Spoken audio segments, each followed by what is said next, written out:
Where is fixing the pass defense on that list? Yeah, I think there's definitely, obviously, clearly things to fix back there, but it's a much different agenda. You know, you're playing the triple option. There's way different situations going on. Not that there wasn't things that could have been cleaned up with eye control, with technique, with fundamentals, all those kind of things from the Air Force game, but we're talking about a much different situation now where today, obviously, in my opinion, fixing not just in the pass defense, but everything that's accumulated over the last 3 weeks. This week is about we have to have a great game plan, number one. Number two, it's got to be simple but not easy. And what I mean by that is it's not like we're not going to do anything, but it's got to be things like, you know, when we get lined up in formations, here's the call, here's the tool, there's where your eyes are at, play ball. I think, you know, a mistake that I've probably made in the last few weeks is chasing every play, trying to give them an answer on every single play. And, you know, you just can't do that. You've got to have, you know, sound rules and let your guys get lined up and communicate and play the call and let's roll.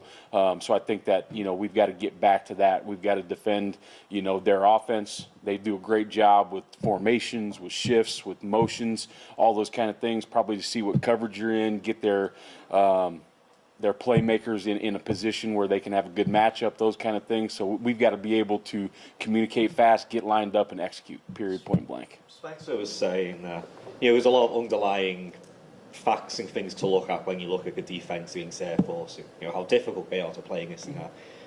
I guess from a scale from 1 to 10, I guess how happy were you with the defense's performance against Air Force? I think that you'd have to compartmentalize that.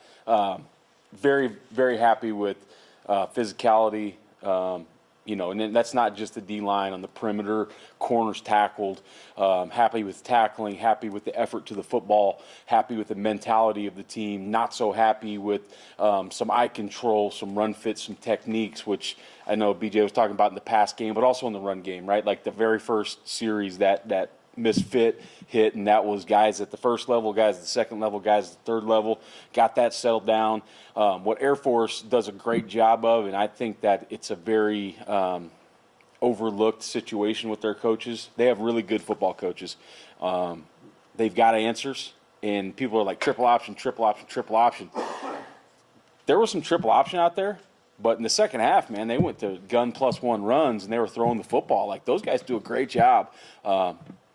They made some great adjustments. We had to adjust. They made more. It was just kind of back and forth all game, and we missed some opportunities to, like, you don't get Air Force in third and extra very often, and we missed out on those opportunities. One was 100% right here, raising my hand. I chickened out of a call. I should have called it. I didn't, because, you know, you get worried about, you know, are they going to run trap and draw? Are they going to run triple? And so that one of them completely on me, had nothing to do with any player on the field. There was other times where we didn't maximize those opportunities. So the disappointing thing is what could have went for, you know, if you win that game and it's, I don't even know what the score was. If you want me to be honest with you, you know what it was. Yeah. So if it's, you know, 23, if you can get 2 of those touchdowns off the board, everybody walks away feeling pretty good. But it didn't.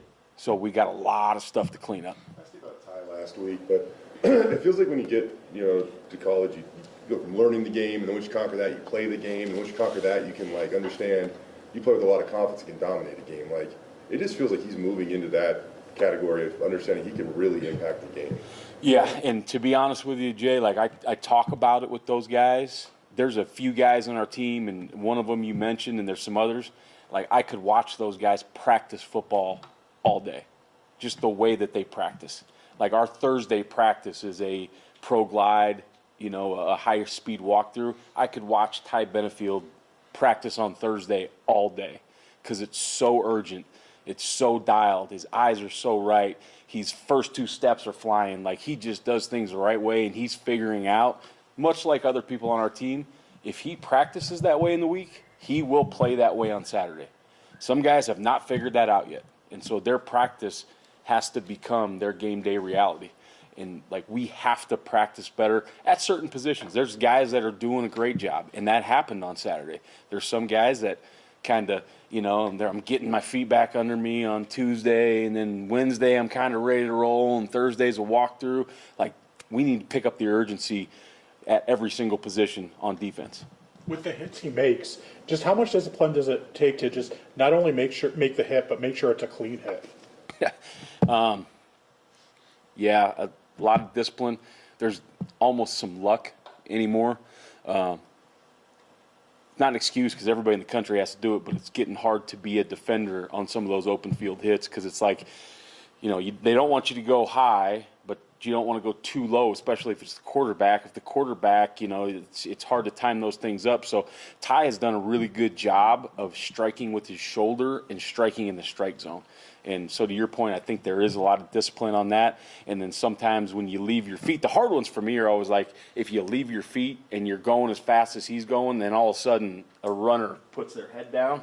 Like, you're supposed to not call that, but they're supposed to, do a lot of stuff. And it's hard to be a referee too because that thing's happening bang, bang.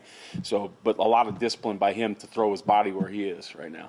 I'm sure you want to hype up all your players, but just how far can Ty Benefield go? What's his ceiling? No idea. None. To me, he plays on Sunday. We'll see what happens after that. There's been a lot of great players in college football that have had the ability to play on Sunday and have gotten there and haven't done a good job, have gotten there and been unbelievable, haven't got there at all.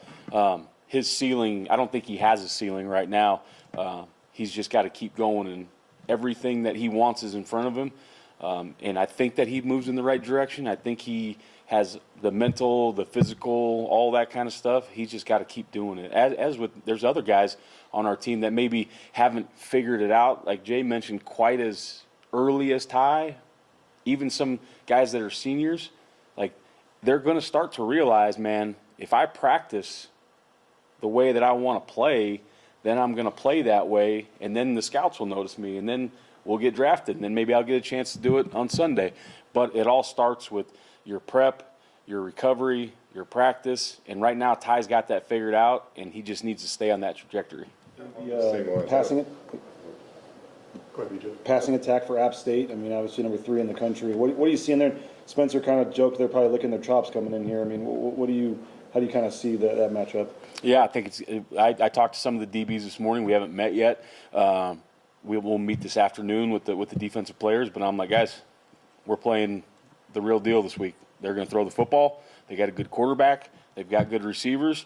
They've got NFL experience on their staff that understands how to manipulate coverage with formations and movers. They're going to know what we're in some of the time. Sometimes they're not. We're playing that back and forth game with them, but that's going to be a challenge to the back end. And once again, like, I know there were some issues. There's no getting around that. I'll take our secondary over anybody, period, point blank.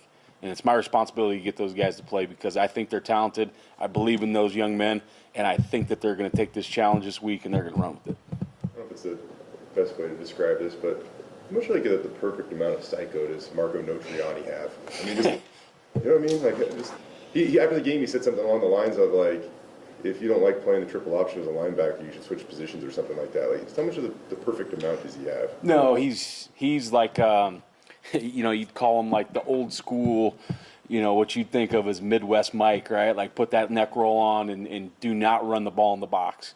I love Marco, man. He's smarter than me, like, for sure. Like, the hard thing for me working with him sometimes is he's like a dang computer. Like, he knows what I said like 2 weeks ago, and he's like, you didn't tell me to spill that one, and I'm like, oh, like, I got to think back on it. So, like, it makes you a better coach because you got to be a little bit careful around Marco what you say because he's going to remember it and he's going to execute it. And then once he knows what he's got going on in front of him and he can diagnose it, he's going full speed, man. I love watching him play. He's another guy. Love watching him practice. Spencer today dropped the stats are for losers line, and Braxton Feely had 1 tackle in the Air Force game.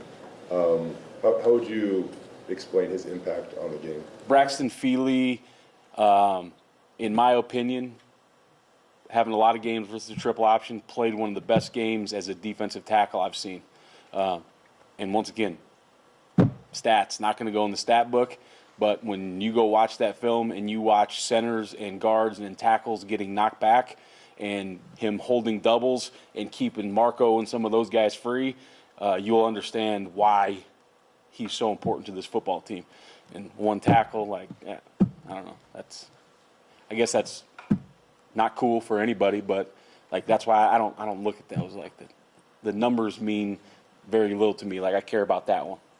Obviously, like we would like the numbers on defense to be lower. I mean, nobody's saying that's not going to happen, shouldn't happen, wouldn't be a goal. But like that's not the overarching thing here. The overarching thing is for us to win football games, and then hopefully, by we get this thing moving in the right direction on defense. We're playing really good defense, and the numbers are great. And still, I'm not going to look. Like, I don't really care. Like, last year we had, the number 1 sacks in the country. The only thing that meant to me was I was happy for our kids, and a lot of people wanted to know what we were doing. So I got to meet some really cool people in the offseason, and then I get to see some of that stuff happening on Saturday. But otherwise, like, it means zero to me. Coolest person you met? What's that? Coolest person you met in that process? Oh man, there was actually a lot of people, like a lot of coaches. I don't want to say because I don't want people to know that scheme and stuff, but a lot of coaches that reached out that I didn't ever know or didn't know anyone at their program and got a chance to Zoom or meet in person. Just people from programs across the country got to pick their brain on some things too. So it was really cool. Anything else? Thanks, guys. All right, thank you guys. Thanks, Coach.